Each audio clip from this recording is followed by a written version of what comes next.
चुना नहीं हम नसीब।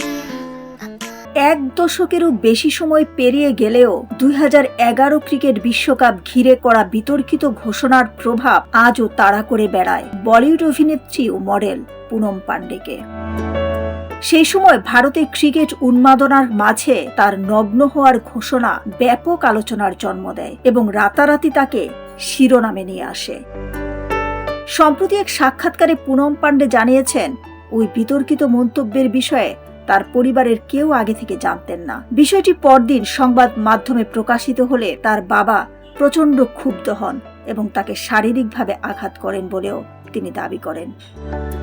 তার ভাষ্য অনুযায়ী একজন রক্ষণশীল পরিবারের সদস্য হিসেবে এমন সিদ্ধান্ত নেওয়ার কারণে ঘরে দীর্ঘ সময় ধরে উত্তেজনা ও অশান্তি বিরাজ করছিল। পুনম আরও জানান, সে সময় তিনি আলোচনায় আসার জন্য প্রবলভাবে চেষ্টা করছিলেন এবং বন্ধুদের সঙ্গে আড্ডার সময় থেকেই এমন একটি সিদ্ধান্তের ধারণা তৈরি হয়েছিল। উল্লেখ্য, ক্যারিয়ারের শুরু থেকেই নানা বিতর্কিত মন্তব্য ও কর্মকাণ্ডের কারণে বারবার আলোচনায় এসেছেন পুনম পান্ডে।